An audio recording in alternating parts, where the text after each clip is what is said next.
We're doing the archaeology art of the Picts. She's beautiful. And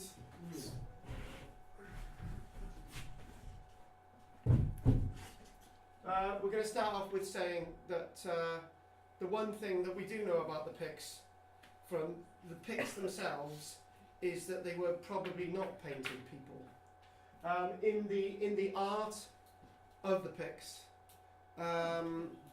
art about themselves, there's no indication that they painted themselves, except there are descriptions of the people at the north did paint themselves. But then again, that description is written by people who weren't the Picts. The word Picts might mean painted people, or could mean painted stones. But as we go into this today, this is not in any way a lecture about the Pictish civilization, but that does very much come into it. So what do we know about the Picts? I know I've given this a similar lecture before, but this is hopefully going to be very, very different.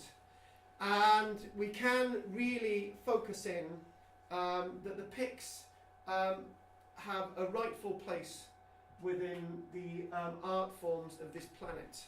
And this is now the fourth time I've given this talk, so everything should be absolutely perfect. And by the time I get to Bridgend this afternoon, I usually fall asleep.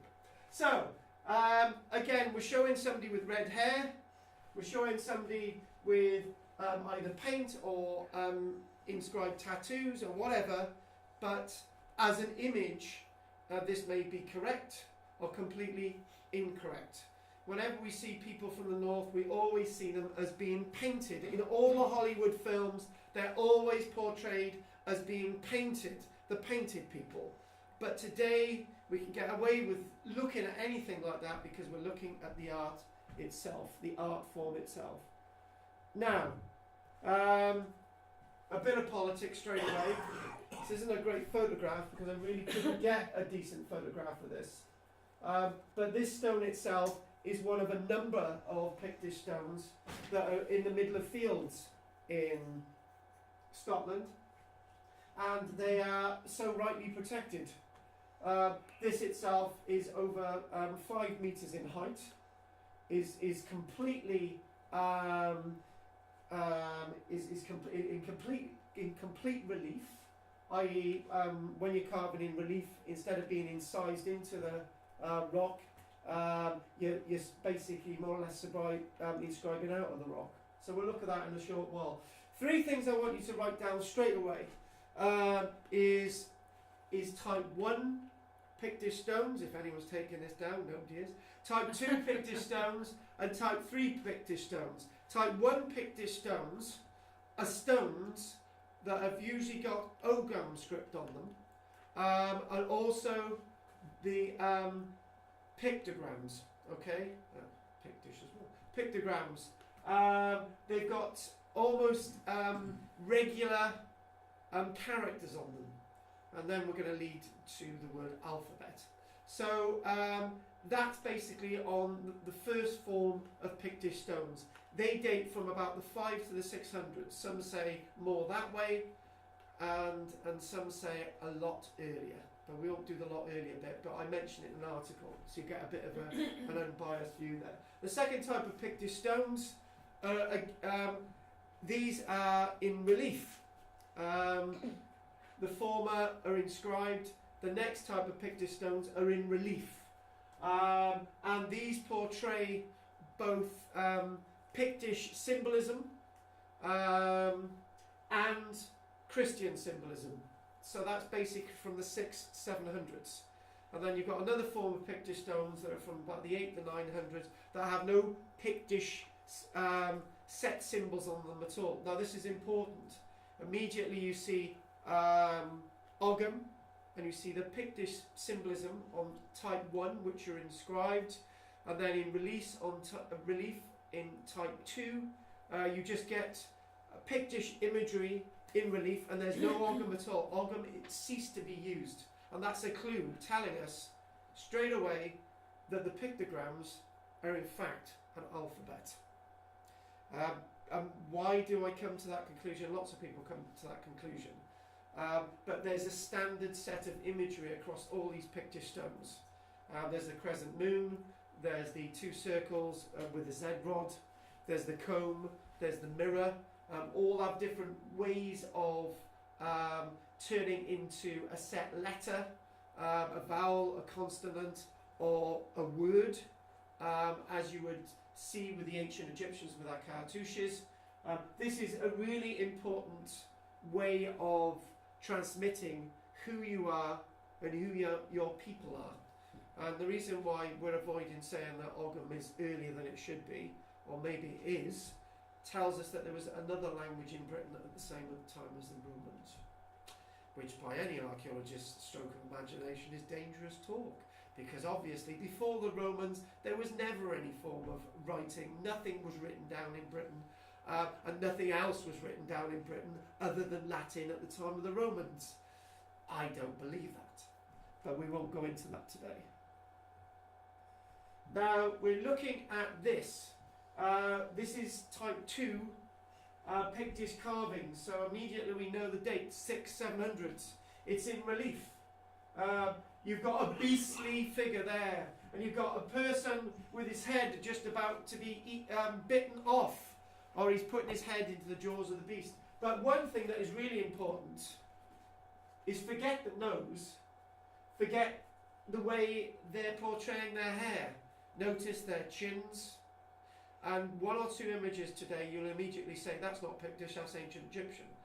And you'll be forgiven for thinking that.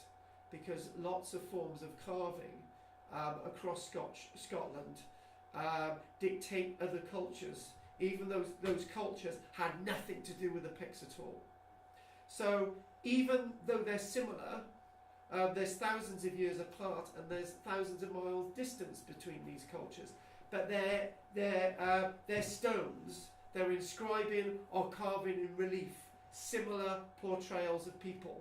It's not a language that has a sexual barrier. It's not a language that men only are portrayed or male beasts are portrayed. It's basically a culture where women are included. And we start to see, when we look into the whole thing about the Pictish world, everything that you see paints a different picture of these barbaric, backward, vulgaris people from the north who only wanted to kill. That image goes out of the window when you look at this art. And there's something else. When they found a stone on Orkney, very recently, that stone on Orkney completely changes what was going on in Orkney at the time the Vikings arrived.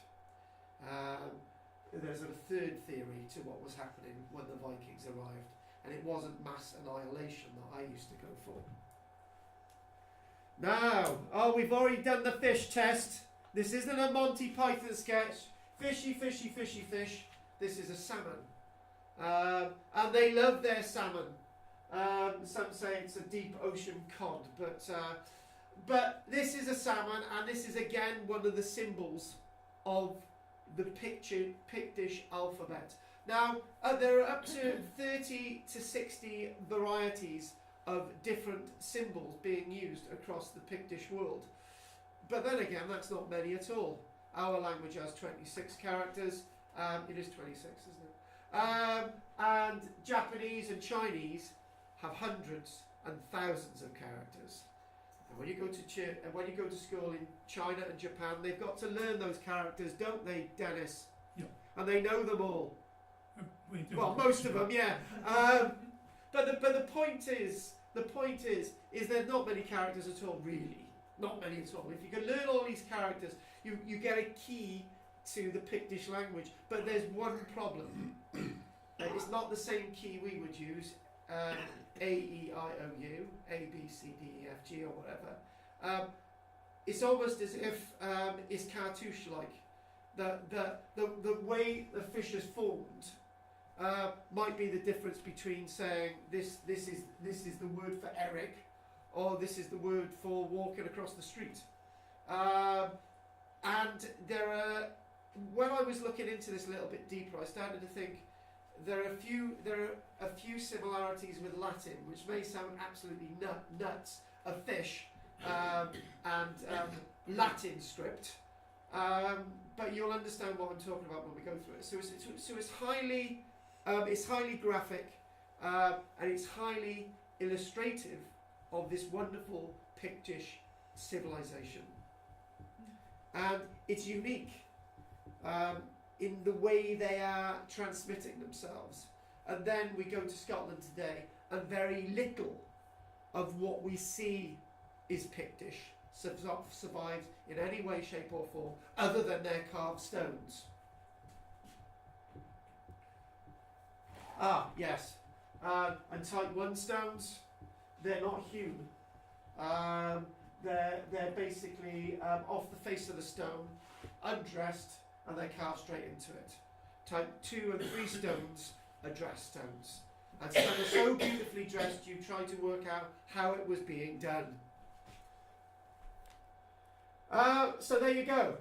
That's a mythical beast from the wonderful world of the Picts. This is a crescent moon with a V rod rather than a Z rod. That doesn't necessarily become a word or a letter. This changes the meaning of what this is, and the way the beast is formed changes the meaning again. And if nobody knows what the hell I'm on about, it might slowly start to become clear. This is obviously become the expert. When does this date from, Ellen? Oh, sorry. It's rough. It's just symbols. Type 1 is 500 to 600. 400 is 500. Oh, sorry. Yes. There you go. That. We'll go into detail about that. Isn't that absolutely beautiful? Well, if you go something like this, it becomes a Christian cross with the 4 pellets, 1, 2, 3, 4, and a beast there, another beast would have been there, and this was found on Orkney. And why this is significant is because at this time on Orkney, no Picts existed. Obviously they did, because this dates from that period between the 600-700s, or even closer in time than that, at the time that we thought the Picts were either being annihilated by the Vikings or they completely disappeared from the islands altogether. So this one stone completely changes everything about Orkney. Just one event, just one moment. And we've actually got a stone coming up, which is really strange. You've got a stone coming up where all the beasts are on it and the cross is being hacked out.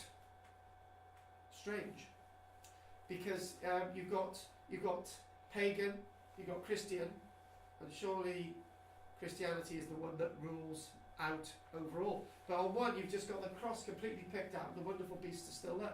One thing I've got to say is that the Pictish world and the Christian world is a wonderful sexual marriage that completely works. Everything slots into place. And the reason why everything slots into place, to sound so graphic, is overnight the Picts just say, hey boys, we love Christianity. Or hey girls, we love Christianity. It fits in perfectly into their mindsets. It's like going into a relationship, that person believes the same as you. You're thinking, oh my God, that's brilliant. We'll have this union, we'll get together, and this is how it looks. There's no, oh, we're pagans, we're your Christians, we're going to kill you. It's almost as if it goes together and it works. The carvings and the Christian symbolism just go like this. There's no, we can't have that. It just goes like that. And suddenly, the Pictish imagery disappears and you've just got the Christian imagery. Probably because the Pictish language no longer needs to be used. Do you know, in a relationship, sometimes the man or the woman takes over that aspect of somebody and that aspect dies? Okay? That's a good metaphor. Because this is what's happening in the Pictish world. It's almost as if that bit doesn't need to be used anymore. Because in fact, the old Pictish way of writing isn't as good as the Latin way of writing, right? So that's what we'll go with. Yeah? So basically you go into a relationship with two dogs. One partner doesn't like the other dog because her dog is better than the dog that you've got. So you get rid of that dog and you keep the one dog. Strange metaphors, but when you look at the Pictish world, this seemingly is what's happening. don't often see programmes about Pictish stones, do you? No. Why? They're so easy to understand. Oh, overnight, Ellen's become an expert. She knows that the undressed stones with incised work on them date from the 4 or 500s, and then the dressed stones that are in relief come from the 6 to 700s. You're an expert overnight. They're so easy to translate and understand. Some people would disagree with me, but that's the way it looks. That's sort of that understanding, and that link with language is very important. If you go to the Margam Stones Museum, what you do see, you see Ogham, and you see either a Brittonic text on it, or you see a Latin text. And you think, right, Ogham directly translates to what's in the Latin. It does, it works like that. That's how it works. And then suddenly you just get stones without the Ogham. Where's it gone? It's not. It doesn't need to be used anymore. And that's exactly what we're talking about the Pictish language. the written form of the Pictish language. Right, so if we look at here, in my notes it says that there's 350 Pictish stones being found across Scotland. Rubbish. There's about 1,000 Pictish stones being found across Scotland. They're quite numerous in areas. Well, I've been to the Shetland Museum, and you've got Pictish stones in the Shetland Museum in Thurso. That's not right, is it? Is it Thurso? Probably got my name wrong there. And in Kirkwall, on Orkney, you see Pictish stones on display. You go to any museum, Aberdeen, Inverness, and even in the foyer of the Inverness Council, you've got a Pictish stone, haven't they, Kathy? We did go in and have a look, didn't we, with the security guard training? Yes, that was good. But the point is, what we're trying to say, there's loads of them. There's loads of them. And why isn't there many on that side? Oh, there's not many on that side. Simply because this is where most of the civilization is. This is where it's most focused. Okay, and if I die after this, you're in trouble. This is where it's most focused. But on this coast, this isn't as researched as this coast. Aberdeen, Glasgow, Edinburgh, right? So you've got loads of stuff, and actually there's more in the middle that isn't shown. So these are the areas where people are living, that's where they're finding things. Building roads, that's why they're finding things, okay? Not many roads on this side, that's why they're not finding things. Not as many towns and cities on that side, that's why they're not finding things. I can only mention one major place over this side, Ullapool. So, yes.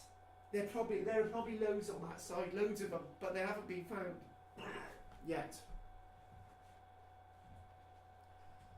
Okay, loads of these. So some I'm just going to skim over. But strangely enough, we see straight away horseshoe shape of the way it's designed, and we see a little squiggly bit coming in from this beast here, which you usually don't see squiggly bits. What is this exactly saying? But again, dated from the 400-500s. Most of what you can see is actually above ground level, so that would be in the ground, and probably a third of it is in the ground. So most of it is above ground, a third of it in the ground. But lots of them are still standing in fields today. It just doesn't make sense. And a point I'd like to make, say that was in the field, because there's loads in fields in Scotland still, loads of them. Right, loads in sort of gated off areas, loads in glass cabinets and so on. Right, they're in the middle of fields, right. Some are so in the middle of fields you're thinking, why hasn't the farmer moved it? Well, I had the problem a couple of weeks ago when I tried searching for some stones in Barry that had been ripped out the ground in the past 60 to 70 years, and those were the only standing stones that we had in Barry. Nobody's written anything about them, couldn't find them, they'd been removed. They were plain stones in a field. They're gone. These stones are in fields in Scotland, right, whether they're plain or inscribed, but they're still there. What is our relationship with our history, and what is their relationship with their history? They respect their history. In the main, we don't respect ours because we don't understand it. We're not taught about our history at school, but they understand their history in Scotland because it's all around them, it's cherished and loved. Just a quick sound bite here. Generally, incised stones, can't really read that, with various designs, Ogham inscriptions to start off with, slight change in the date, Christianity comes in, things change in a revolutionary sense. Now that itself is a copy, but actually the copy is practically the same as the original. Well, I've made the mistake of saying that this is the original because the original in the museum isn't much different from the copy.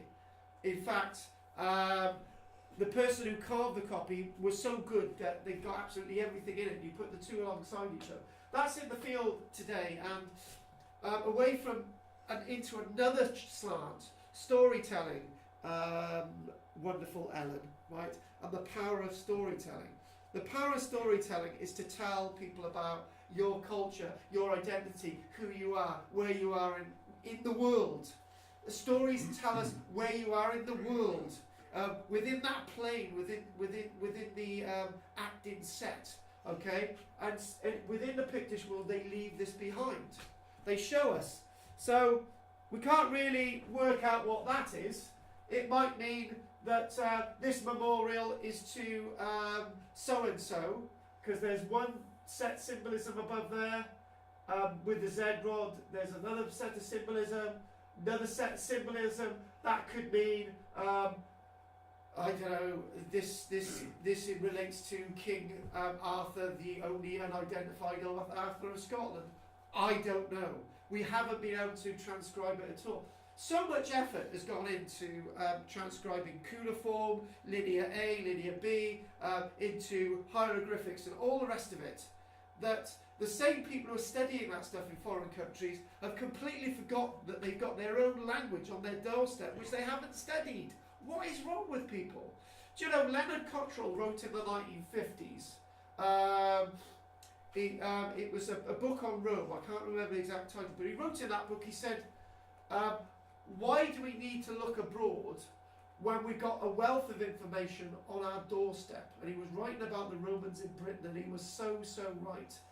The case with this is that we still don't understand it, but we understand the hieroglyphics. Well, when Champollion found the Rosetta Stone in, was it 1797, I think it was. We had hieroglyphics, we had Greek, and we had Roman. That was the codex. We were able to transcribe the lot. We've got Ogham, for God's sake, and we've got these Pictish symbolism. Surely somebody can work out what's going on, but they haven't bothered. There's no writing about it. Archaeologists say that there is, but there's nothing out there, which is so frustrating. And what is also frustrating is there a female archaeologist, Christian McLagan, who was seen not to be male in the 1870s. She was inferior to male archaeologists at that time. She really struggled to be recognised. But she was going out with a ladder against these stelae, as you would call them stelae, same word in Egypt, carved stone, against these upstanding stelae with a ladder. She would go up there, make rubbings of the whole thing. The rubbings are absolutely beautiful, right? She was going out recording these things. And male archaeologists in Wales weren't really bothering, so we've lost all the inscription of the Elizabeth pillar. We haven't really bothered with that stuff. But in Scotland, she was going out making records of these things. So the ones that are no longer with us today, we can understand what they say. Brilliant.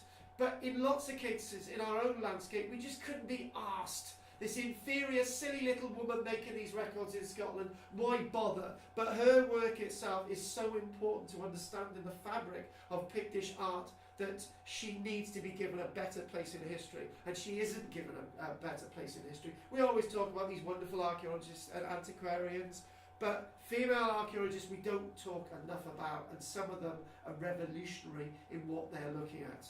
And she did a lot of good work with the Picts in Scotland. So back to what I was trying to say earlier on. And here we go. So forget about the writing there, forget about all the straw work there, as we did with the Anglo-Saxons. We didn't really go into it because there was so much to look at. What you can see a hunt scene here. Okay, you can see two people with trumpets at the back. You can see another hound. You can see the equus, the horse, the type of horse that they've actually got.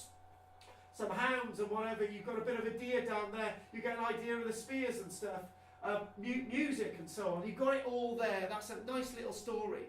Okay. How much of this do we find in our own landscape? There's not much of it, is there? But in Scotland, there's loads of it. And it starts to make you wonder that we've got so much in Scotland. Surely we were capable of this in other places.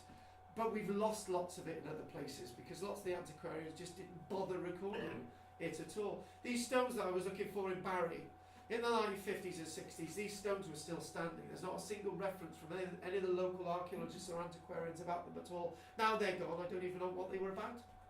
So this is what we're saying, them and us, and there is a better them. The Scots are far better at looking after their things and understanding their things than we will ever be. So, there you go. Trying to keep this simple, you can imagine that these are set forms within their alphabet, if we can now call it that. But because of the way the Z forms, and because of the direction the Z is in, and because of what's in them, we change the meaning of what this is. So instead of being an individual letter, that becomes an individual word, a cartouche. It has some deep meaning, it has some deep understanding. That might actually be 2 words, that might be 3 words, that might actually mean Cymru and Bith. Well, it's not. Do you know what I'm trying to say? It's not to be understood and read the same way as we understand and read things, for example. You know, my crow Bran, when I'm talking to her in the morning, she starts off going rah rah, so I go rah rah back. And we keep doing this until we get to 5 rah rahs, and then she flies off. I don't know what the hell she's saying. Is she saying, oh, good morning, I'll see you later, and she flies off? Or is she saying, I can't stand you, that food that you gave me was absolutely horrible, I don't want to see you again, and she flies in the morning? I don't know what she's saying. Okay? A crow's brain is different from a human brain. Or she's saying, well, you're a human, I'm not going to have a date with you. I don't know what she's saying. So to try and look at these things, the Picts may have been wanting to say other things. For example, the Sumerians used to talk about food. For example, Alan, I sold you 10 bushels of barley, and you gave me back in return some, I don't know, pots. That's how they did it. Some of the best writing that we got from Hadrian's Wall are love letters, or letters home to their mums and dads. I want a pair of pants, my socks have got holes in, right? Those are the things that are being written down. When in fact, you've got a sheet of paper in front of you that tells you about events. That's the information you get off us. You also get a newsletter off us as well, which primarily has loads of photographs in, because people love photographs. The point made on Sunday, for example, was that people learn a lot more from looking at images and trying to translate what these images mean than set text. Kathy was right ages ago. Kathy said to me ages ago, she said, the one thing we don't want is loads of words up there. I'm supposed to be doing the lecture. Is that right or wrong? She, Kathy's right. Okay, let's just have loads of text up there. Go on, read it. Go on. Right, next. I don't think most of you would last 5 minutes. So this is what we're doing, trying to understand. So we've gone through the classifications there. Dates are slightly different.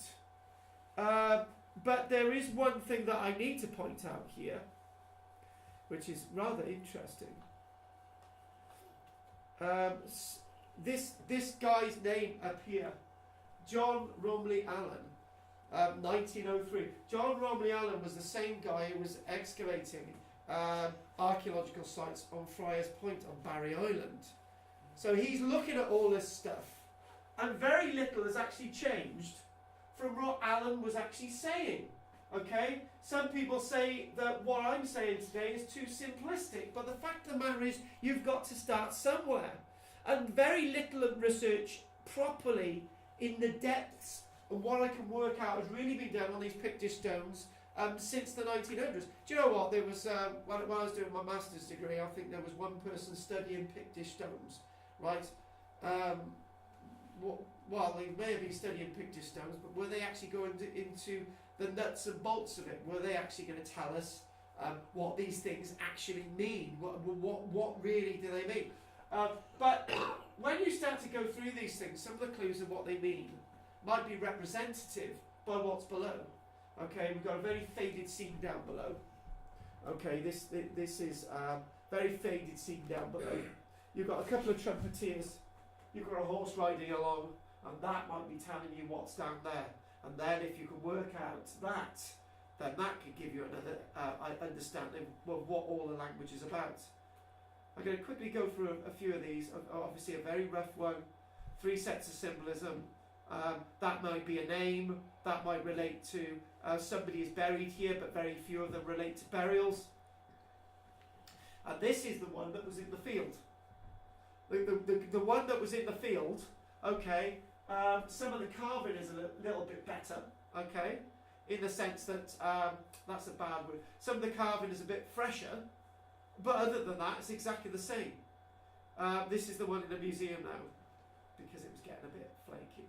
Again, more of these symbols, the V-rods, and another character, which has a number of different meanings. Some people say that these could actually relate directly to clans names or tribal names, or an individual popular name.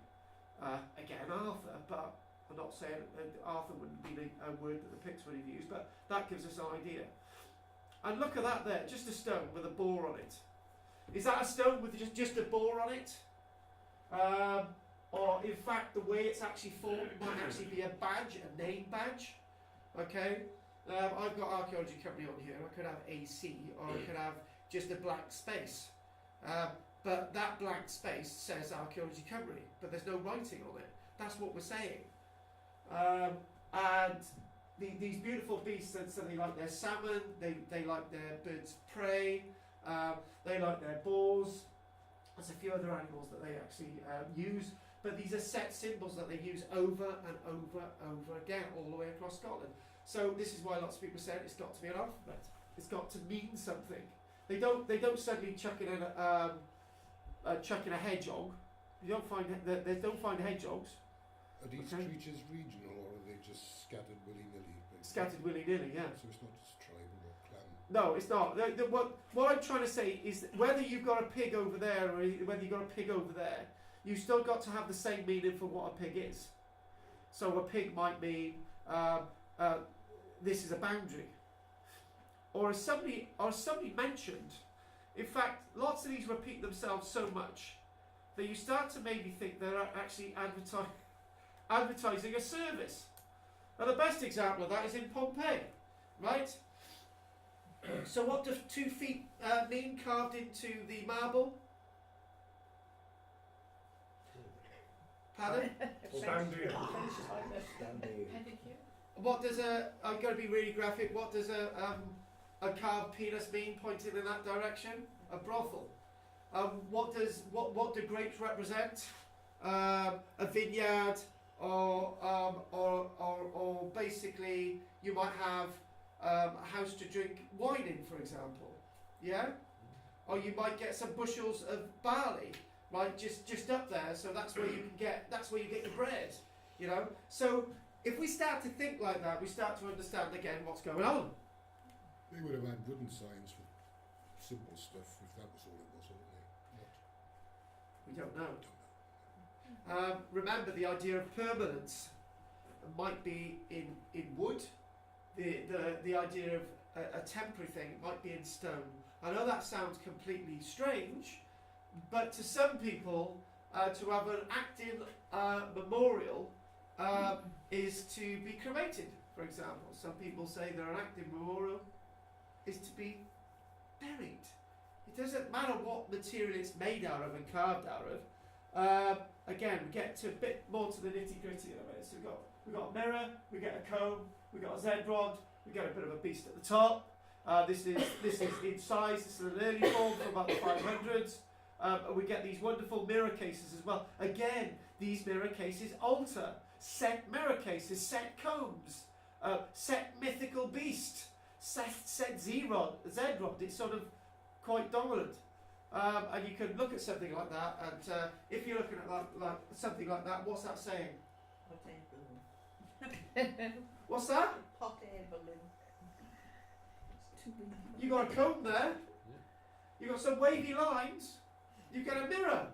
I'm not saying that's a hairdresser, but what we think is a hairdresser to them might mean something completely different.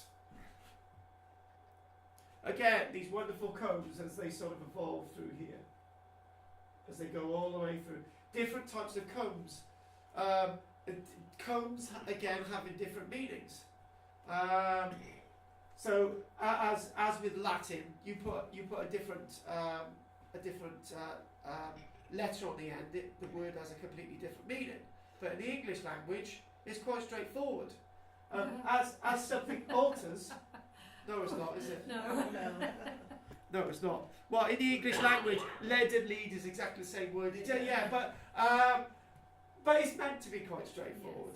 Okay, so we see the point. I don't want to spend too much on the ins and outs of these, but you get an idea. All these different types of combs on different stones. Again, going into the idea of transcribing a language.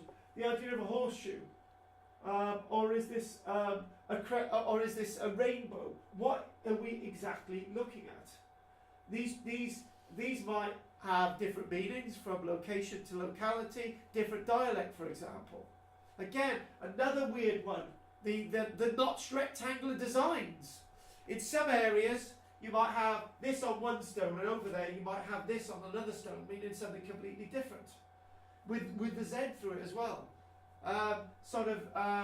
What's the old thing that?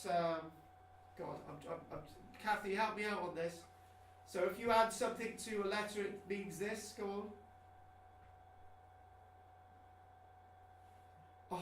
Oh, okay. They and this and them and all the rest of it. You change something on the end and have a different meaning. Yeah. Certain word for what I just said, but I couldn't come up with it. Sorry, Kathy. I was just picking on you today. I like picking on you. Now, what does this tell you? Go for it. Where are we with this? Go on. Fall into my little trap. Ellen, you haven't. Both of you haven't said much today. 2 or 3. Pardon? Type 2 or 3. It's in relief. Is that relief or? That's in relief. So there's type 2. Type 2. Well, what does this tell you? Come on, let's give it. Yeah, it is Pictish, yeah, but come on, tell me. We've done the Pictish stuff. We're doing it now. This is what this is. Oh, come on. Right. Church, Pictish stone, living alongside each other in great love and admiration. Now, this is what it's like. Okay? What it's like is in 1540, anything to do with the Catholic was destroyed. And it's the same bloody religion. It's still Christianity. It's not Christianity comes in and wipes out all the Islamic stuff. It's Christian and Christian. Protestant, Catholic. Never made any sense to me at all why they killed each other and burnt each other. I have no idea. Right? But on the other hand, you've got Christianity, which supposedly doesn't tolerate paganism, and pagan symbols, but they're alongside each other. Not only is there a representation of a church, but you've got a Pictish stone which might have some Christian symbolism on, but it's been broken off. The other point is the church comes after this stone. Obviously it comes after the stone. Go for it, John. Could it not just be like early propaganda from the Romans, sort of making out that they're getting on, but they're not? In what way? Like maybe they commissioned the stones be made to subdue populations or something? Or? There is an interesting point, but what I'm going to do, I'm going to take it in a different direction, if I may. The reason why you've actually said something interesting, really interesting there, and it is key to what we're talking about. In some of the writing, it was going along the lines of Argon, Pictish symbols. And they had 600-700s. We've got a massive sense of Christianity in Scotland. We've got the Pictish symbolism, and you also get Christian symbolism. That's clear. Then you get somebody else coming in saying, where's this form of Christianity coming from? Is it coming from Rome all the way down there? Or is it coming from over there in Ireland? Or is this Christianity that's always been there? Okay? This is Roman. This is not Rome this is not Rome Christianity, the old Catholic Church time Christianity. This is the legacy of Rome. In Mary Beard's own words, Rome's legacy is Christianity in this country. That's Mary Beard saying that, not me, but I'm saying it as well. The thing that the Romans leave behind is Christianity. When it goes into Scotland, it lives alongside Pictish symbolism. It breathes alongside Pictish symbolism. It's part of the world of the Picts. I see a point, John. Other Roman is the legacy of Rome. The Christians going out there carving these things, saying actually we'll keep the Pictish stuff as sort of we'll put Christianity on them and all the rest of it. But the people who are carving these things are not people from the south. They're people who are already there. You'd have to really sort of do this and then carve it with your mouth, like you've got to put the Christian stuff on there, put the Pictish stuff on there, and we'll manipulate people. They're doing it. They're actually continuing their craft. There's no change from what they're doing before to what they're doing 100 years later. It's the same stuff, except with Christian symbolism there. Well, maybe there was just no need to do anything about the Pictish stones because Bingo. they had already embraced. the But Christian you're church. carrying on carving with the Pictish pictograms and the Christian symbolism at the same time. So what you've got by the 600-700s, you've got these being carved in relief with Christian symbolism. That's being carved at the same time. So they're carving the Christian stuff and the Pictish stuff at the same time, with the existing Pictish stuff in the landscape anyway. That's what's going on. Nothing's changing for the Picts. They're just Christianity. Yeah. Oh, but we were over there and we just hopped into it. There's no sign of any malpractice. There's no sign of any nastiness. It seems to work quite nicely. Is it all in local stone? Yeah. It's not granity stuff, especially important. It's gonna. I'm gonna sound completely void. Maybe you could help me with this, John. But it's so difficult to carve in granite in relief. Yeah, you that's can incise in granite, but it's going to be local stone. Have you ever carved into granite? I've done some, not granite, I've done flint mapping somewhere. You can't really carve into flint It either, comes- which no. is a similar thing. You Yeah, shear exactly. off- It comes off in chunks. Yeah, so you're not going to be able to do it. So unless you've got modern tools, which you go etch it in, you're not going to be able to do it. Oh, the Egyptians are different. All right, shush. Okay, yeah, that's it. Yeah, you are right. The Egyptians carved in granite, but obviously they had a different way of doing it, and we've got no tradition of that in this country, and as I got out of it, I'm completely sound embarrassed. But there's no real tradition of carving at this time in that type of granite, so that's the point. So I got away with that. So there she is. No, that's Michelle on a good day. That bad, eh? Yes. Oh God, I just had it in these last night. Move on. Right, anyway. So a blue lady. Okay. With a sword and a spear. Good. Oh wow. Yeah. Good spot there. And what we do, we see representations by the Victorians of a male and a female Pictish warrior. Brilliant, excellent. Well, that's a good start anyway. That I like that type of analogy. But having them all blue is taking it a bit far because this doesn't really translate to what they're telling us, you know. And surely they must have, yeah.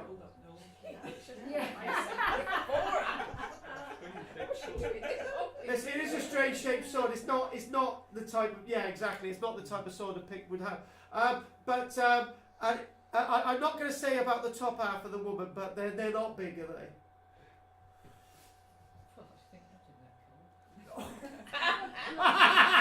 You walked into it, thank you. There's another one. There she is again. Good. Into being squashed, aren't You said it. Sealed knot. You've got a stomacher, and it just. This is for you, Ellen. they? I can't imagine them wandering around with no clothes on in freezing Scotland. cold It's Yeah. not though. Yeah, well, yeah, the point. This is a point. You've got a point there. The point is this, right? If you look at the Battle of the Culloden, the clansmen are going into battle with dressed really well. Okay, you know, they're dressed really, really well. And you start to think, well, if they're dressed really, really well, and they're very, very warm, and they're not freezing to death, then you've got to think about in the past.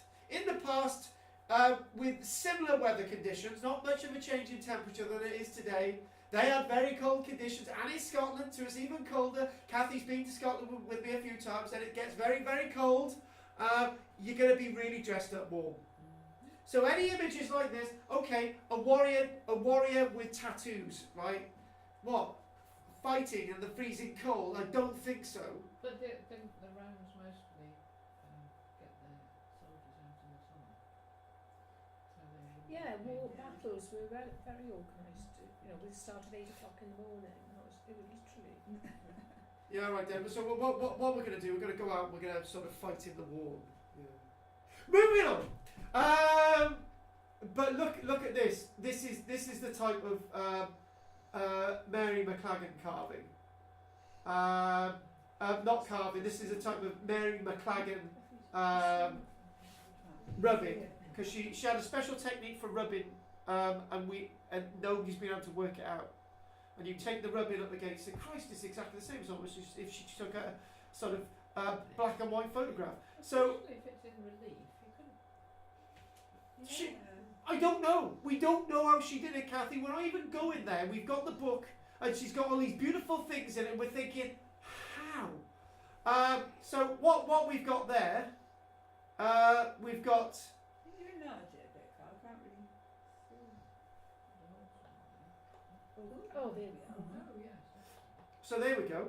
Stone at Nig. Change the name now. It's racist. Anyway, dog, deer. So hunting. First things first. What the hell is going on with this person here? A person on a horse, which is very different from a Shetland pony. Okay. He's got And thimbles to frighten the deer. They go in the right direction. Is that a shield he's got in his hand? well, he's got two shields. Yeah, they do look like symbols. Yeah. Symbols. I don't know, but you've got this angel here, so this is obviously portraying Christianity, and there's a harp. So this is a carving from the 600-700s. It's a harp. A sheep? Oh yeah, I think they had sheeps back then. Yeah, you've got the angel here, and that could be the Lamb of God. Okay, and this is an angel, and you start to go up again. I don't know what this figure is. You've got a dog here. You've got another dog, or some beast, or a deer. It's got ribs. They don't look like deer ribs. And you've got somebody with a bit of a weapon here, a bit of wings on it. Very strange. And you get all this wonderful art. It's beautiful. Again. So we're gonna. What we're gonna do? We'll do another image after this. Then we may take a break. We're doing the lottery thing next week. I do apologise for being late today. It's just traffic stuff. Purpose and meaning. Trying to understand this is really, really difficult, and obviously we've know that bit there. But if we go down a little bit and we sort of say, so here we go. The estimates of the symbols, 60 different types of symbols. Some say 30, some say around 40, depending on how you look at it, because there might be regional differences. So you've got the 5 into the crescent. Okay, so you've got that weird sort of crescent thing, and then you've got a V rod, and then you've got 2 double discs with a Z rod. You've got a set looking mirror, and you've got a set cone, and you've got the triple discs joined together. So there you go. And then you've got representations of an adder, salmon, wolf, stag, eagle, and a Pictish beast. And sort of it sort of says something about the mirror and the comb. You find the mirror and the comb a lot. Well, you might find a mirror and a comb a lot because it might relate to a Latin word like thicket or iacit. here lies or son of, these types of words. So we can't really work this out, but it's getting there slowly.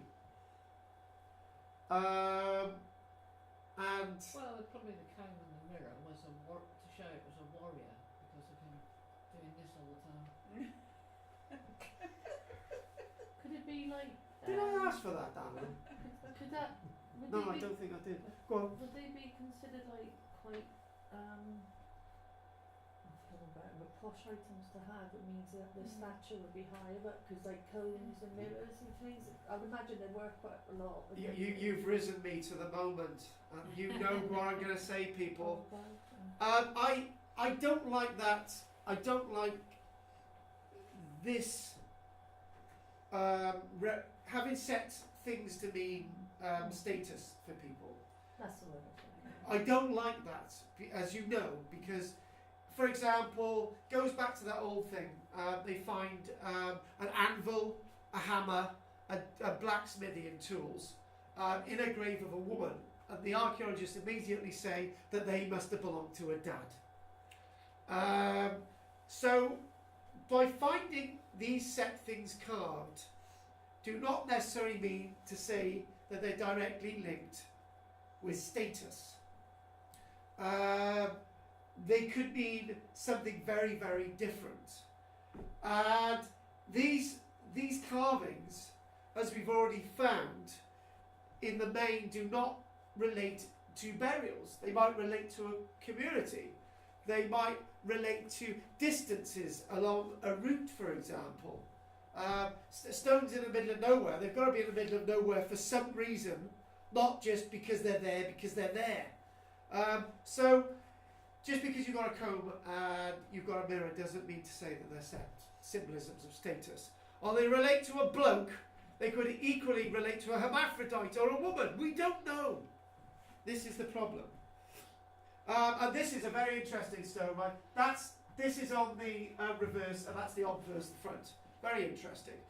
So this is likely to be a Christian cross that's been carved in the later period. Probably from the 8 to the 900s, for example. But the carvers had the last laugh, having no symbolism on the front. But the carver probably wasn't told that you can't carve anything on the back. So what we've got a couple of mythical beasts on the back. And then what we've got a weird sort of symbol here. This sort of square symbol that we saw earlier on, with the little lines coming off it. The notched symbol, so we got that on there. And directly underneath, so those two symbols have meaning. That's a squirrel. Shut up! And down below, the carver's had a bit more of a last laugh. If anyone disagrees with what he's done, or she's done, you've got a nice Christian cross here, you've got another cross down here, and whatever this scene's about here. They love their hunting. There's one or two signs about conflict. And actually, you can work out who's on what side by looking at the carving from the conflict. But we'll come on to that in a short while. Would both sides be carved at the same time, or could it just be like recycled ornaments and whatever? Now you're thinking outside the box. Maybe it's recycled. But, there's a but here. All the evidence for the Pictish carvings tell us that they're not recycling things. There's equal respect for earlier stuff as there is later stuff. So maybe we could just kick that in the long grass, but we don't know individual traditions from individual areas. This isn't brilliantly hewn either. This isn't like the most of the later stuff. And we've already seen this, so I think we've already seen this. So that's the full stone that's in the field. I haven't got the two, but alongside each other. But whoever's carved whoever's carved the replica in the field to the actual original has got it smack on, perfect. And we're going to start on this one after the break. This here, Ogham. So the earlier stage from 400-500s. Some say some say some of these stones are from the 200s, which is very difficult to get to grips with. And then you've got these carvings here. So we'll go on to this after the break. Are there any questions? And anyone, I'm going to go around about trips and stuff. Question. And let's have a question from you, Pete the Meat.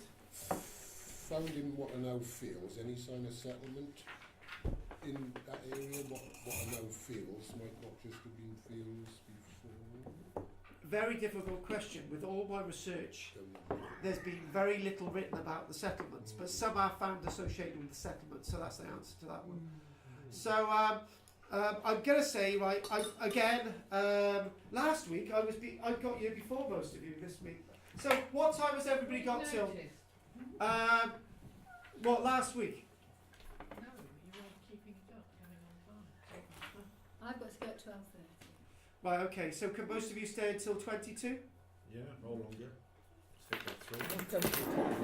Alright then, 1:45 then. Right, so we'll do 2:45 if that's okay, so you get your full threepence worth this week. I'm going to go around and we'll go from there. Thank you very much. That mill.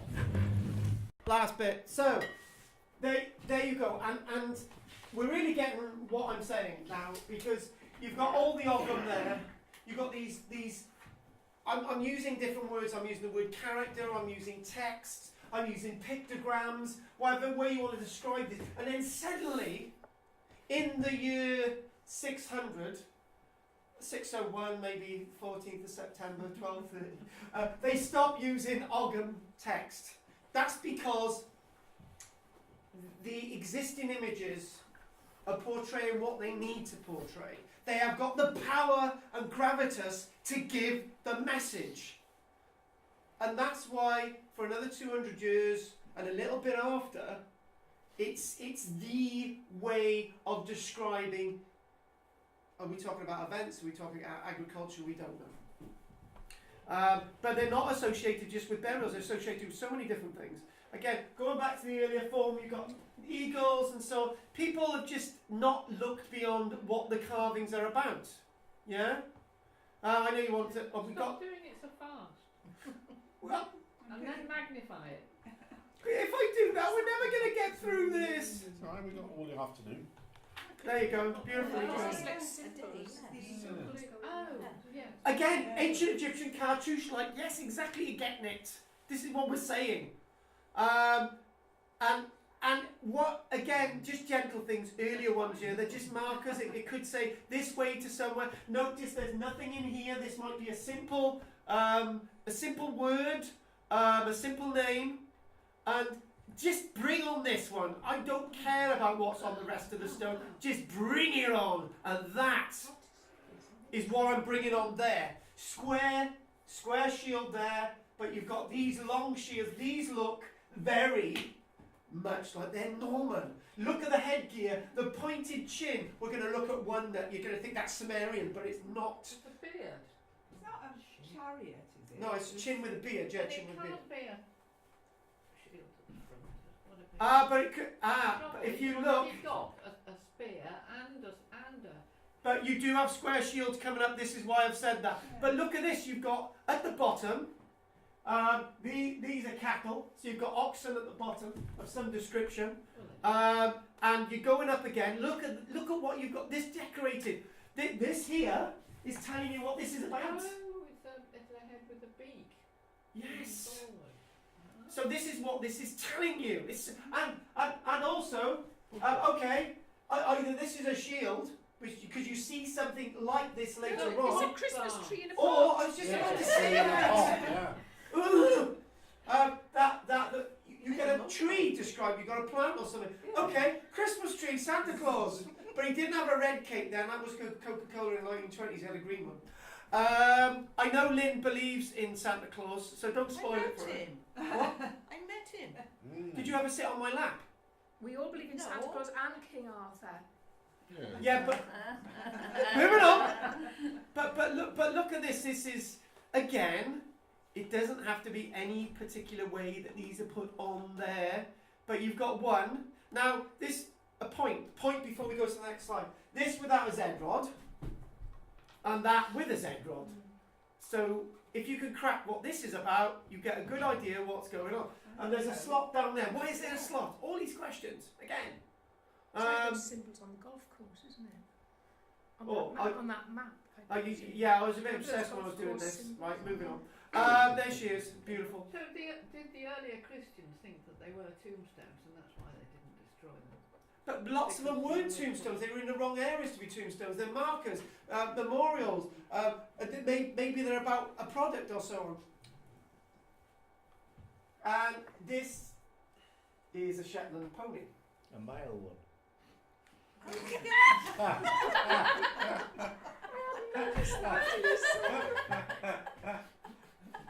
can you tell? I was hoping somebody would spot that. But basically, Shetland ponies are very different from the animals that they're riding on, which you would no doubt agree with. The ones that they're riding on quite longer legs. They're still quite short with body proportions, but they're very different from the Shetland pony. So then again, if you start looking at this stuff, it gives you an idea with their perspective, not our perspective, with what's around today. Love this one. Look at this. This comes into that period when Pictish set symbolism of characters slowly starts to disappear. So it's on that weird cusp between the 700s and 800s, where you've got a carved cross. But what's happened? You've got the animals on there and the scroll work, but somebody's hacked out the cross. Do you see that? Surely the animals should be hacked out. This is the way it should work, but not the cross, please. So this gets very. This is a very difficult world, different values, and that itself. Again, let's look at scale. This is obviously coming into the period where all the pagan Pictish pictograms are gone. And to give you an idea, this is a stock wall. This is about 1.5 meters tall. So 1.5, 3, 4.5. Okay, going a bit further up, that's about 6 meters in height.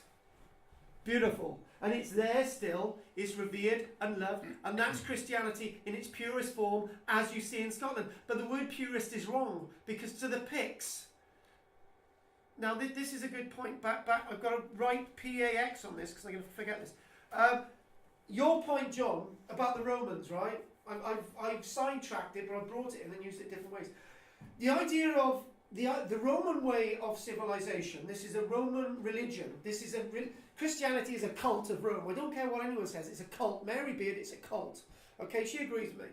And it becomes the legacy of Rome. Job done. Pax Romana is to absorb traditions, bring them into the Roman world. That's what Christianity's doing. And suddenly devolve those traditions, and then you've just got Rome. But for a long time, the Pictish symbolism has evolved alongside Christianity with that marriage, and then suddenly it doesn't need to be used. Maybe that was the point you were trying to make. Now, that is across, coming up to the late 900s, that's where we're going. But it's very different from crosses anywhere else, isn't it? Tell you what, if you put that the other way round, you'll see what I mean. Now, lots of these as we evolve. In the last 5 minutes, let's just scroll through these. Music. Michelle said that she needs to get a seat for her daughter's harp, and I said, well, there it is, you need to get one like that. That's a proper harp seat. Harp, again, cusp, 600-700s type period. These figures, I know they look like aliens carved into sandstone, and if you look up there, right, you get two figures, and there's two slender legs, very female, and there's a little skirt above. But the ones that haven't got skirts, so are they kilts? Could be Christ on the cross and people underneath it, yes. you know. Very interesting. That's called upskirting, isn't it? Sorry. I had to put that one in there. But look at this again. It's an evolution. It's where they're going. It's almost as if, okay, we're just doing a Christian thing now, but let's just play around with it a little bit. We've always got these figures. Yeah, Willie and Jenny, the twins.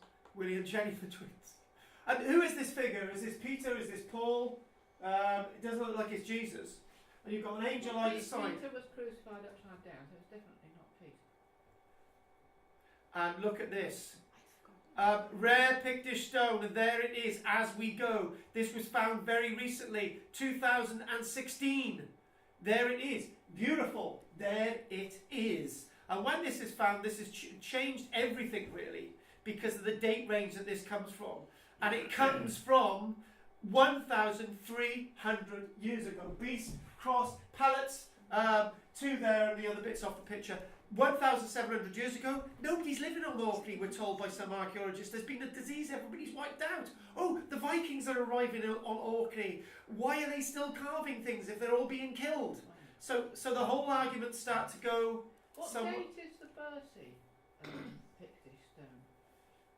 Bercy Pictish, you really got me there. That's going to be about the 600s. Yeah, Bercy Pictish stone, yeah, that's right, the copy out there, yeah. I think the 600s, but don't quote me on that, that'll be in one of your books. But this itself, these things are being found occasionally, and they're very rare in Orkney, but this is the embracing of Christianity in a very remote area. It's taken a while to get to Orkney, but we don't know what's going on.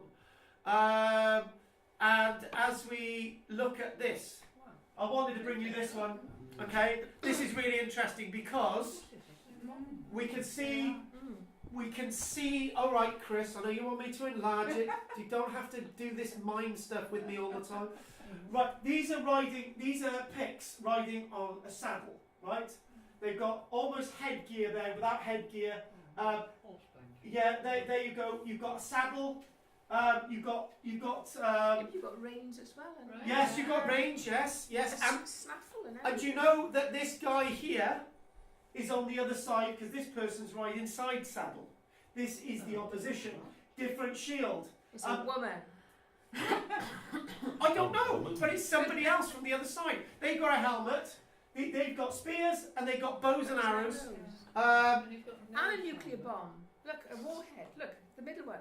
There. Over his shoulder. Yeah.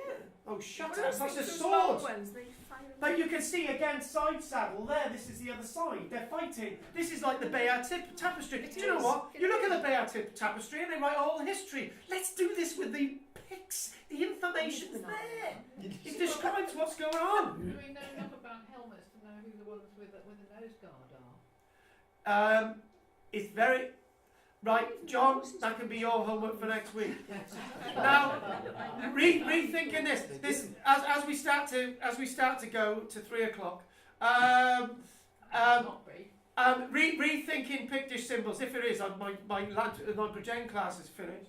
Rethinking a bit of work here. They've excavated in remote areas where there's just Pictish archaeologists, no later stuff. So any Pictish runes that they find, i.e. in 217. Can be dated within the layers, and there's an important point to be made here, which what they've said in this article, they've actually started to say that the earlier stuff is from the 200-300s, and they've actually started to say, instead of saying class 1, 2, and 3, i.e. the first class is the early stuff and the second class is the middle stuff, we'll change it around. The best class is the stuff that's formed between the 5 and the 600s. So that's class 1. And you start to get confused and I'm thinking, why did he just leave it as it is? Okay? But what we're saying, people are saying that there's an earlier stage of Pictish carving, right, with Ogham from the 200s, which is a bit of a revolution. Looking at this just quickly here. Now, we've got, that will interest you, John. Smithian. Somebody said it could be to do with Farian. These could be farrier's tools, or they could be Smithian tools. Yeah, there's It looks like like tongs to tongs. hold it when you hit them. Yeah, Foundry, looks like they're melting maybe. Exactly. Yeah, 'cause you've got that. yeah, bucket, yeah, dipper in, Crucible. Or Yeah. an anvil? anvil, or could be an anvil, strange shaped anvil, but it looks more like, the problem is, if you bang that, it's going to get the edge and it's going to go over, as you know. So, but you've got this again, this interpretation. Is this relating? Is this the answer? If I had more, is that the answer that is for Farian? Is this for horseshoes? Okay, it's the same process. Is that a It's for fish. snake's tail? I'd say Fish? that's more Like a jewellery, fish, but- jewellery and like tools as opposed to. It is quite light instead of a really heavy hammer. So could it to do with jewellery? Could it to do with Farian? And if we had more information, if we were able to look at this, sorry to rush this bit, all these are clues to this wonderful civilization. What can we see further up? Yeah, what was the top? Unfortunately, I didn't get it. I got the image, and I wish I had more. I'm sorry, you ruined my life. Right, okay, and this basically says about few these stones relate to few of these stones relate to actual burial, but that itself, square shields, And pointy beard. exactly. And I built this up so you can't say that And this high isn't Pictish. heels. He's got high heel boots on that one. Exactly. On that. Very. This again is in the Pictish tradition. You've got a bird of prey above, which is in the Pictish tradition, probably about the 600-700s, and this really paints into what we're talking about. We're talking about a culture so far away from these cultures in the Middle East, but they're doing similar things a lot later. And that there will come basically more or less at the end. That there is a carving found as they're widening the A9, and anatomically, as the buttocks form there, and the belly forms, and the legs come down, and you've got the head, the nape of the neck, there you go, beautiful body. That to me looks anatomically perfect. I'd love to touch it and feel it and look at it. That looks absolutely wonderful. And here you go, this is how they preserve them. This guy had a crop in there a couple of weeks ago, and you're preserving it. It's in the way, but it's not.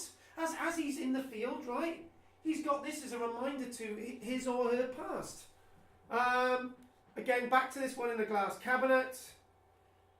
And look at that there. Again, pointy beard, Pictish, drinking horn. The little animal at the end. And all these in fields there with props and supports. And again, more of the ogham on the face of the stone. Beastly representations. Again, we've just seen that one. And look at these, mythology. Wonderful things going on. It looks like a monkey. Well, it could be. They got fishy tails. This, again, very, very Middle East looking. Second from the left looks like a monkey. We've worked out that this is we've worked out that this is probably a goose, and you've got a salmon or a deep water cod. I don't know, the beak's not very goosey, is it? It's more like a bird of prey. The It's beak. dappled there, The it's beak curved, goes I round don't and know. down, yeah. And I do believe there's not a lot. Right, we're going to have to quickly do these.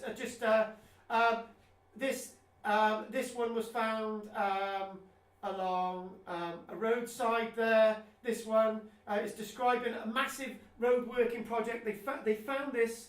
If it had been the wrong way round, they would have smashed it up. Because it was the right way round, the descriptions of them seeing this massive figure in the trench, and they thought, oh my God, that's amazing. We'll salvage that. Enlarge it. Yeah, we can't sort of see See it. Then stop doing your hoodoo. There you go. Oh yeah. You can see the arm coming in there. Beautiful. And it basically says about putting a rupt. We reckon there's a spear on there and a shield. Can't really see it. Dating to probably about the 600-700s. They're saying about a cloak and shoes, which I can't blooming see on there. But and then finally, as we get to the end, there's more of that. And again, you've got a donkey-like animal that he's riding, very different from the Shetland. A wolf, some symbolism. And this has got to be one of the most bizarrest images from I have seen to do with this Pictish art. It's not work. Well, sniffing each other's bottoms. Yeah. Yes. So they're each holding a leg or something, and they're kissing or licking somebody's bottom. It looks that way to me, but that's very strange. Very strange, very strange. They used to use moss. Just quickly now, these are lots of the symbols, the pantheon of symbols.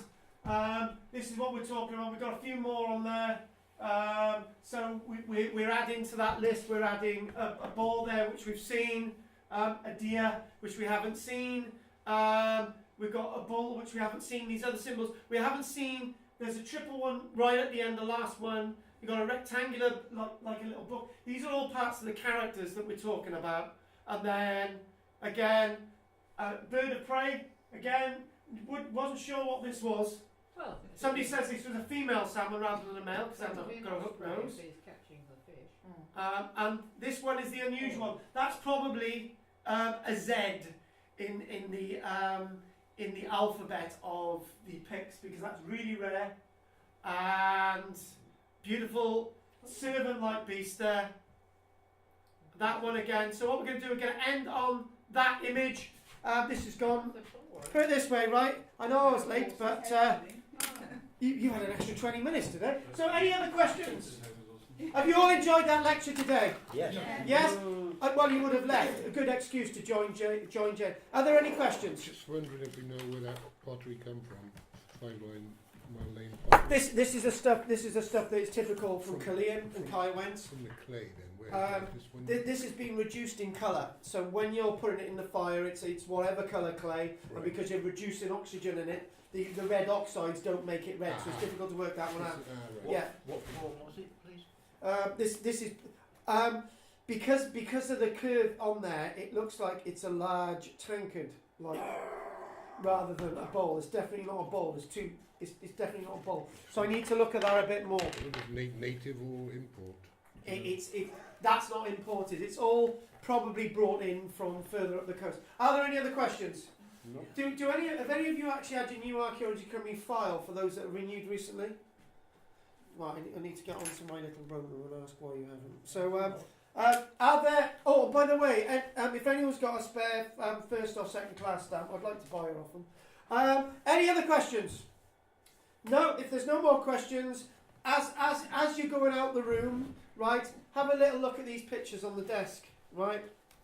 The top one's of Boverton Place, and the other one's Lamiangan Place. If there's no more questions, thank you very much, everybody. You've been a great band today, and I will see you all next week. Thank you very much. Why not, Lynn?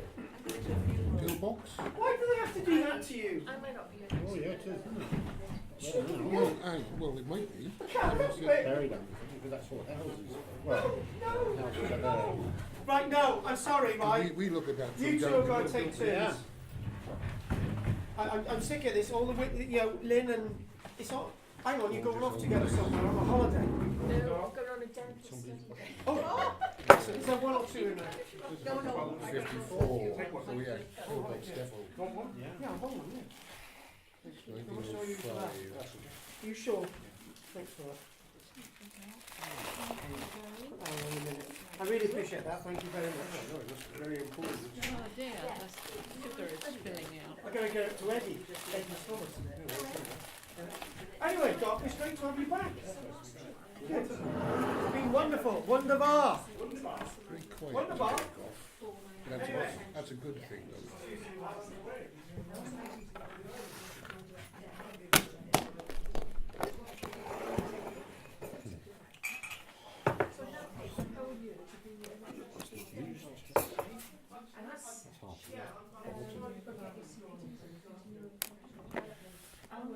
Take care, guys.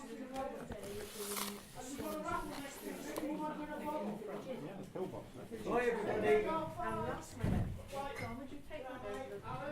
wonder if that's still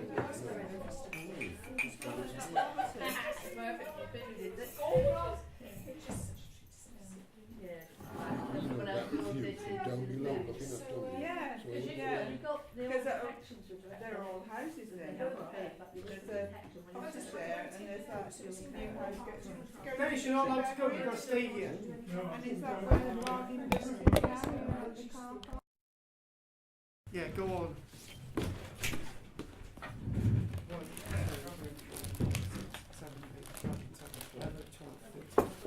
And step back a minute and just behind you. Right, anyone who wants eggs, let me know. And also, I want something to show you this now. I'll have eggs. I will get you one now. Right, so I think I ordered one. so hang on. Did I? Maybe I didn't. Hang on, here we go, right.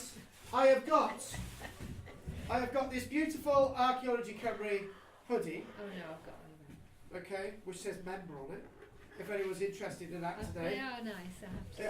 And also, They're almost too warm actually. shut up, and there's also these new designs that are as follows. Look at that. very snazzy. Very nice. I'll have that one next, but yeah, this chap. So again, What's the blue one? Has it got a zip all the way down or what? It's not got, the blue one has got a zip. Oh, it's just blue, yeah. Yeah. They're really warm. They are actually. So if anyone wanted the blue one, they can have it today. But it's 25 shekels. You can pay me that for next week. Right. Right, let's get that leaf down before somebody does themselves a mischief. Right, put that there.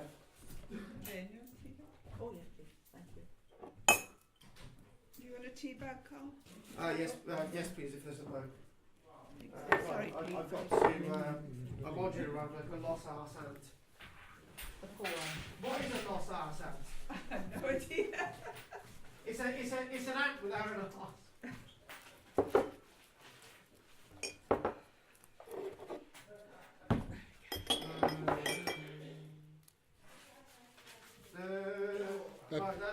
That's good. I don't need anything from that side, so that's all good. You know that picture you posted, Carl, in period dress on Facebook? Oh yeah, that one. I was too lazy to post anything. I thought you looked like someone from the O'Needin line on it. The Needin line? The O'Needin line. No, I'm not. I thought James O'Needin. Is it from a recent film shoot? I was somebody was killed in the episode. But it's historical drama stuff. It's a historical drama, yeah. All the details on it. If you fill them in out now, that's good. Okay, which one is the amount? The family one. 19th century. 35 suffix. Right, suffix. That's a bit late. Suffix. Yeah, thank you. Right, I'm gonna get my head. This. Yeah, I think you did that. So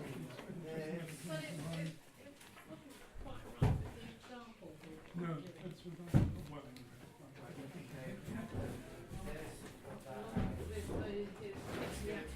That's good.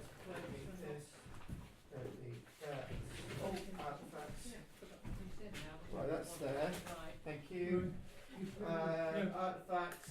Don't need that. yeah, I think you did. I think you said that before. Don't need any of that. So it's all year. So let's work out what I'm doing. Right, articles, events. Not Archaeology Cymru then. So much Events. steep, I can't read. Tops. Carl, Yeah. I'm making a check for You one want of sort these of thingies. Oh, to me. Can I put it through mine and it goes to the Archaeology Cymru account, saving £1.50 a cheque. All that stuff, all the grammar. Yeah. Apparently, my bank manager told me that, and you shouldn't be doing that at all. But I don't want to waste £1.50 every time. Well, anyway, so eggs. Right, so I'll do that then. I'll do that Of course, we then. used to do that because I went to a Catholic Dennis. school, you know, so there was That. the church stuff. Dennis. Oh well, we have about 4 Catholic children in our school. Right. They stay down to assembly in the morning, which is how we do. Yeah, it's, I went to schools like that where it was Next week, you know, church. totally Catholic. They were lucky, but it was Church, the first class Lunch Major, religion, Catholic religion. renewal.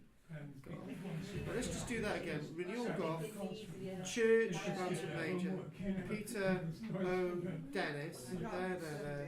Kelvin, IFA, Lottery, Barry, 1st of March. It's a ghost. Video, university degree, do a gate. So that's that. So we've got eggs in the room.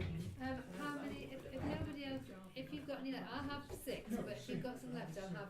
Yeah, I just want to get a shot of them today, to be honest. So I'll have 12 if nobody else wants them. Are you going to the 40th of Who am I giving this to? Peter. Right, Let me okay. check what I've written. Is this the milk, Carl? Yeah, that's the milk. Oh, yeah, best to carefully open it. Is it pro milk? Well, we'll both do it. Go on. Oh, I've written. Yeah, it's I've gone written on down with your possibly, fingers. Yes, probably. There you That's go. right, as long as there's something Got it? going on. Yeah. Any more water? Tell you what, we'll move that over so you've got more room, haven't you? Got more room. Do a spoon. One for Carl. Right, Yeah, Goth. put that one for That's good. Carl. Well, you don't know, but your membership's up for renewal, alright? Oh, you've got it. I don't want to tip it. Go Um, everywhere. Dennis! Oh, right, okay. Oh, Bordeaux. Dennis, what's the wine you can't drink? Well, I can drink any wine. No, but what's the one you don't want? Because I want to make sure you give it to someone else. Well, the idea is that if I win a bottle of wine, I will give it to somebody else because I don't like to take wine home. You know, Right, that's what I mean. don't drink it home. That's what I mean. I want to give you the one that you don't particularly like. White or red? Oh, well, white's the one I don't drink home. Right, then. I just clean the top on that. I don't see why you have to do that. That's Just Carl. want to keep up here. No alcohol. Completely. No. Yeah. Tea bag out as well. It just doesn't appeal. They sell it in the pub. Oh, yes. Triple, if not worse. Man flu. But it cough sounds dreadful. It's almost over now, actually. You sound as though you need antibiotics. It hasn't killed me yet. Oh, can I have the chocolate Dennis, biscuit? this is your raffle thingy. There you go. It's 1813 that bottle. I'm trying to read upside down. Yeah.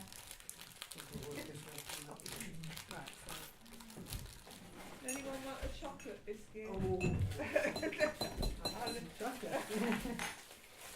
A biscuit? Thank you. Oh, Feed a cold. yeah. There you go. Non-dairy, non-everything. So if anybody would like to try one, Happy Valentine's. Right, can you make sure you give that to Pete? I will try one. I'm studying under the row at the moment. Red pen. Where's that annoying old bugger, Pete? Having a smoke in there. I hope he's having a vape. Or something like that, I'm sure. Put in it. What's that? Calming ingredient. He's probably upstairs with one of those women. Only one. Well, yeah, he's a bit of a dog, really, isn't he? Good old Pete. And made. He's a bit of a dog. Not bad. Pasta sugar, brown rice flour, Nice coffee chocolate ochre, biscuits. wheat or cellulose, wild gum. Where's the friggin' red pen gone? It's not as bad as a lot of these Well, things are. No, they're all right, aren't they? Down in the same place. Who nicked my red pen? You nicked my red pen? Yeah. No, I agree. Sick of this? No, I'm sick of it. Sick of it. How much Really, these get up with days? this, Sheriff. Get up with this. How much these I days? hate you. Good. I hate you. Hate you. You're a. I double hate you. I bloody hate you. You're horrible. I triple hate you. You're an evil cow. Oh, You slut. Your mother was a hamster. You're a bitch. How much are eggs these days? £1.20 or £1.80 if you're Jewish. £1.20. Yeah. So James, I'm going to include everybody. If you're Islam, £1.60. Christian, £1.90. Atheist? Pagan, Yeah, pagan. £1.20. Oh, that's all right then. they're not as bad as they I know what you mean. as we sort of expect, really. We were slagging you off in there. They do taste vaguely like a shortbready thing, don't they?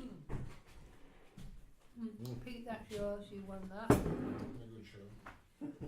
Don't sound so enthusiastic. Oh, thank You'll you. just have to drink it I now. know. Oh, good. Superior. Superior. Wow. Right, and also, guess what? You get one of those as well. You had two prizes drawn. Two price. Ugh. What the hell's that doing in there? You? I don't know. Where did it come from? I'm gonna really shove it somewhere in a minute. Oh God, I need to get that off.